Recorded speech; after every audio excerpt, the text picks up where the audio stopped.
எங்கள் ருட்டேன்ச்சி நல்லது விரும்பும் முருகானந்தம் சமூக நல இயக்கங்கள் சார்பாக இப்போ நான் பேசிகிட்ருக்கேன். இன்றைக்கி தேதி 29ங்க. உங்களுக்கு தெரியும், திருப்பூரே நாரி கிடக்குன்னு. திருப்பூர் முழுசும் குப்பை குப்பை குப்பை, ஒட்டுமொத்த குப்பை. பொதுமக்கள் ரொம்ப விரக்தியில் இருக்காங்க. குப்பைகள் நம்முடைய வாழ்க்கையை முடிச்சு போடுமா அப்படிங்கிற அளவில் பொதுமக்கள் எல்லாம் சிந்தனை பண்ணிகிட்ருக்கப்போ எந்த விதமான கவலையுமே இல்லாமல் யார் பொழைச்சா என்ன, செத்தா என்ன, நாசமாக போனால் தான் என்ன, யாவனா எப்படியோ போகிறான், எனக்கு சில 100 ரூபாய்களும் ஒரு ஓசி சேலையும் அவங்க கொடுக்கக்கூடிய சில 10 ரூபாய், ஒரு 500 ரூபாய், 300 ரூபாய் இப்படியான விஷயம் இருந்தால் எங்களுக்கு போதும்னு சொல்லி மனசாட்சியை விற்றுக்கிட்டு எந்த விதமான கூச்சமும் இல்லாமல் இத்தனை குப்பைக்கு நடுவால் போடுறாங்கன்னா ஆச்சரியமாக தான் இருக்குது. அந்த இன்றைய அரசு, ஆளும் அரசினுடைய மாநாடு ஏதோ நடக்கும் போல் இருக்குது, மாநில மாநாடு. அந்த மாநாட்டுக்கு இந்த திருப்பூர்லேருந்து ஆம்பளைங்க போனால் கூட பரவாயில்ல, கோட்டருக்காக ஆசைப்பட்டு போகிறான்னு கூட நம்ம சொல்லலாம்.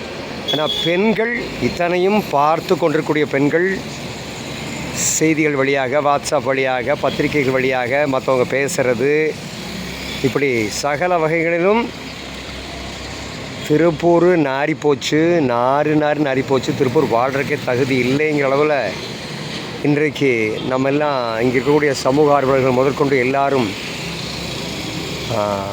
பைத்தியம் முடித்த மாதிரி நடந்து பேசிகிட்ருக்கப்போ பாருங்கள், பஸ்ஸில் பாருங்கள், அந்த கட்சியோட கொடி, அதில் பாருங்கள் பெண்கள் கூட்டம். வெக்கமாக இருக்குது, உண்மையாகவே வெக்கமாக இருக்குது. ரொம்ப பாருங்கள், இன்னொரு பஸ்ஸு, அதுலேயும் அதே மாதிரி தான்.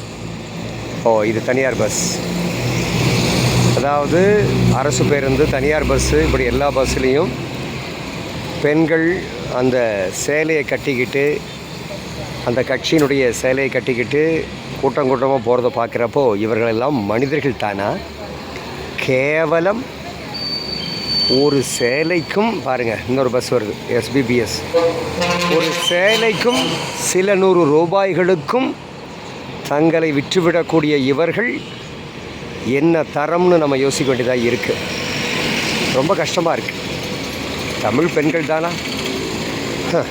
புலியை முரத்தாலே அடித்து வீழ்த்தினாலே, துரத்தினாலே ஒரு அறப்பெண், மரப்பெண், அவள் பிறந்த தமிழ் மண் தானா இது?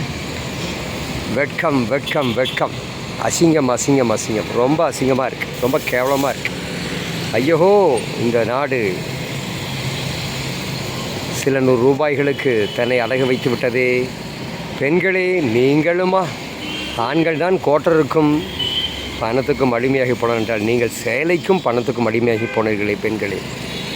கடவுளே, அந்த ஆண்டவன் தான் காப்பாற்றணும். பாருங்கள், இன்னொரு பஸ்ஸு, இந்த ஆண்டவன் தான் இந்த தேசத்தை காப்பாற்றணும்.